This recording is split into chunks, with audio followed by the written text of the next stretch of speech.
Hey everybody, today we're going to be making a corn casserole, and I'm going to be using the recipe out of my cookbook, South Georgia Favorites, and it's on page 159. For those of you who have my cookbook, you can follow along. For those of you who don't have it, you can get the recipe as we go along, or if you'd like to order the cookbook, then you can certainly do that. But this corn casserole, it is so good.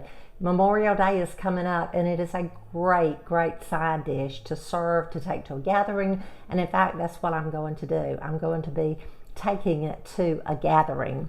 So I'll be using yellow rice, a 10-ounce package of yellow rice, and I've already cooked that. It's on my stove behind me, and I have my other ingredients out here. I have a big bowl to mix it in. I have a 9 by 13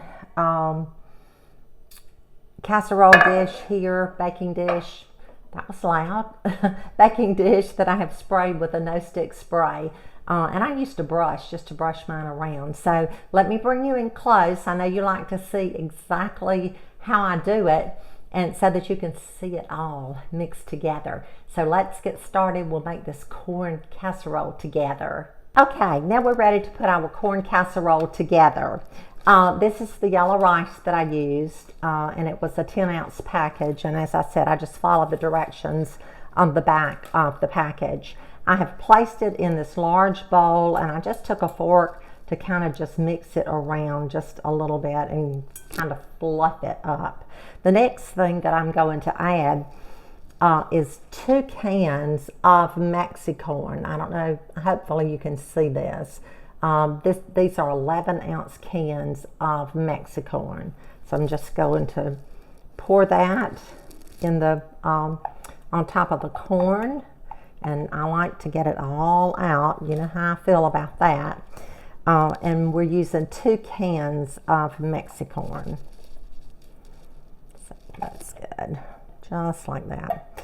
Now I'm adding 1 can of cream of chicken soup, and this is a 10.5-ounce can of cream of chicken soup. We'll put all of our ingredients in here, and then we'll mix it up. And I have a spoon that I like to use to mix it with. You can use this spatula that I have here. I had a little fork that I used to fluff the rice with, so I'll just take that out for right now. I don't need that. Next, I'm adding 8 ounces of sour cream. And I bet you wondered how I made that come out so easily. I just turned it over and I stuck a hole in the bottom of it, and it comes right out. And then we're going to add a half a stick of butter, melted butter, which is 4 tablespoons. Now, I'm going to add a small onion, and I have diced the onion. Look what a large bowl of ingredients this makes. It makes a large casserole. So you could actually half this recipe. So now we're going to start stirring and mixing our casserole together. I've preheated the oven to 350 degrees. Once we get it all mixed together and in our baking dish, we'll bake it for about 25 to 30 minutes. You just want to make sure that it's hot and bubbly throughout. Once it's done, then you will want to top it with about 1.5 cups of grated cheese. Now, I don't put my cheese on there until it's done. It'll be hot when it comes out of the oven, and all that you have to do is just place it on there, and the heat from the casserole will melt the cheese. So that way your cheese doesn't get hard, and you can do it at the last minute. And also, this is a great recipe to make ahead of time. You can stir it up, put it in your baking dish, cover it, put it in the refrigerator. And when I put things in the refrigerator, I like to take them out about 30 minutes prior to baking and kind of let them get kind of room temperature. And that way it doesn't take as long to bake because it's going to be cold coming straight out of the refrigerator. So I think that that's mixed fairly well. You just want to make sure that all the ingredients are mixed. Now, if you wanted to, you could add some water chestnuts. That would be good in here if you like water chestnuts. But I try to be really conscious of adding things like that because we have a lot of people in the groups that I'm a part of that they can't eat nuts. And so just to make sure that everybody can enjoy and have some of this, I just left the water chestnuts out. But if you're fixing it for your family or somewhere, you're taking it somewhere where you know that they can have nuts and you like that, then just by all means, just go ahead and add the water chestnuts. It'll give it that little crunch and just take it up another notch. So I'm just spreading it out.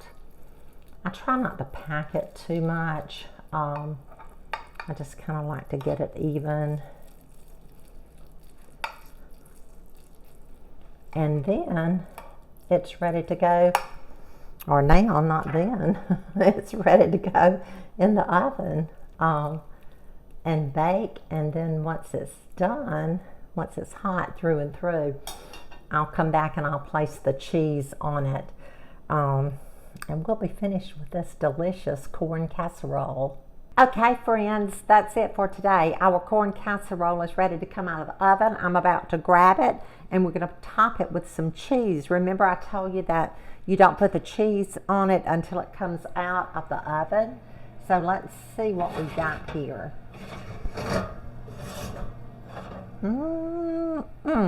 Look at that. That looks so, so delicious. So I'm just going to close up my oven.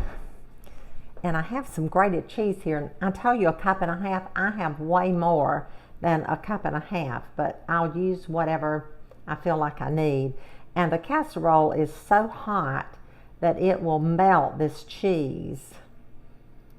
So tell me in the comments if you have ever made a corn casserole, if you have a recipe that's different to mine.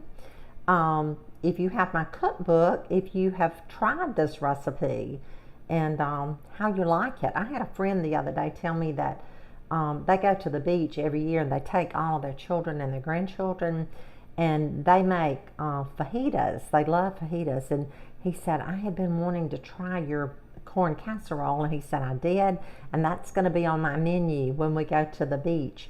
He said, we're going to have fajitas and we're going to have this corn casserole as a side dish. So that looks like about enough cheese. So I'm just going to let that sit there and melt, and I will see you again really, really soon. Thank you for joining in Home with the Halsteads.